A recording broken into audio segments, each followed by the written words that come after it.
Give back to Caesar what is Caesar's, and to God what is God's.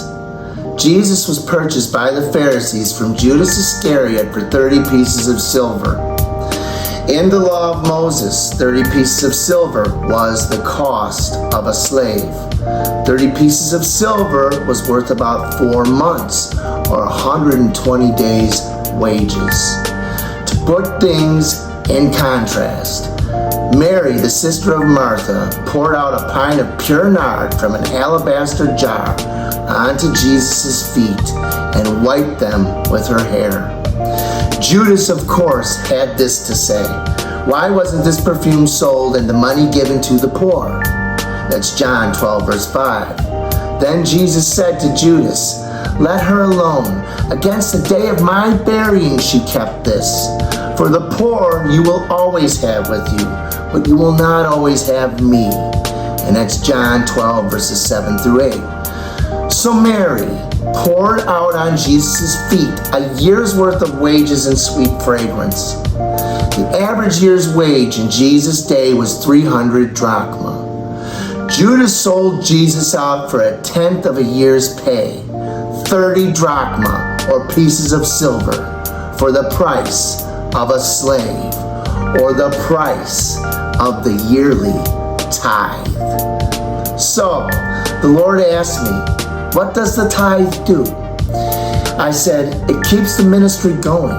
And he responded, those 30 pieces of silver are what got me to the cross, to do the will of the Father, to redeem the world from sin and death. Those 30 pieces of silver were the first tithe into Christianity, paid for by none other than Caiaphas and the boys. Jesus is the firstborn among the dead. Jesus is the first fruits of Christianity. And what of Judas, Jesus' betrayer?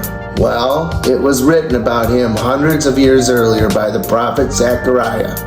In Zechariah 11:12 through 13, I told them, if you think it best, give me my pay, but if not, keep it.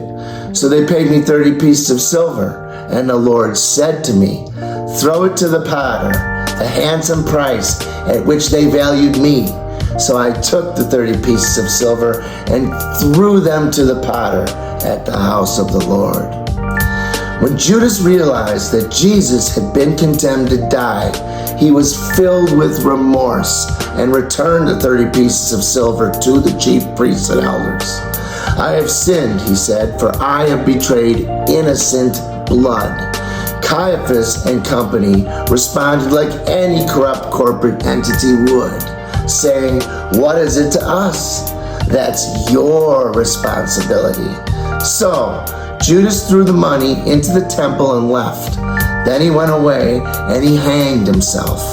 The chief priests picked up the coins and said, it's against the law to put this money into the treasury since it's blood money. So they decided to use the money to buy the potter's field as a burial place for foreigners. Ironically, this potter's field was the very same field where Judas killed himself. Judas hung himself, and then his body began to bloat and decompose until he slipped from the rope and fell headlong. His body burst open and all his intestines spilled out. Everyone in Jerusalem heard about this, so they called the field in their language Akeldama.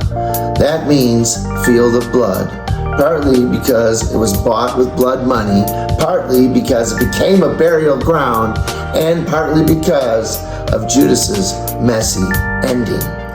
Speaking of fields of blood, when Cain murdered Abel, Abel's blood cried out from the ground for vengeance, just as I'm sure Judas's blood cried out from the ground for mercy. The precious blood of Jesus covers everything from restoring those offended to those who committed the offense. Not only did Jesus' blood redeem Abel's, but God's mercy also marked Cain to preserve his life. However, Hebrews 12:24 states this: Jesus' blood speaks of better things than the blood of Abel, like that of Jesus' sacrifice, in offering forgiveness and redemption instead of punishment.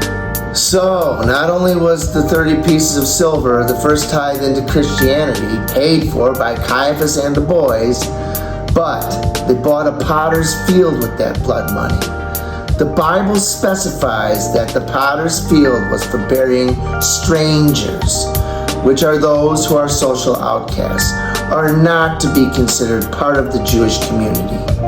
The outcasts in Jesus' time were the Gentiles, Samaritans, like the woman at the well, the sick and the lepers that Jesus healed, the tax collectors like Matthew, who became a disciple, people with diseases, and those who were thought to be unclean, as the woman with the issue of blood. Basically, all the ones Christ came to save. This potter's field, purchased with the 30 pieces of silver that Judas returned to the high priest, represents all the people Jesus died to save, all those marginalized strangers who were considered unworthy by society, were considered worthy by the shed blood of the Son of God. For the price of a slave, 30 pieces of silver, the world was saved.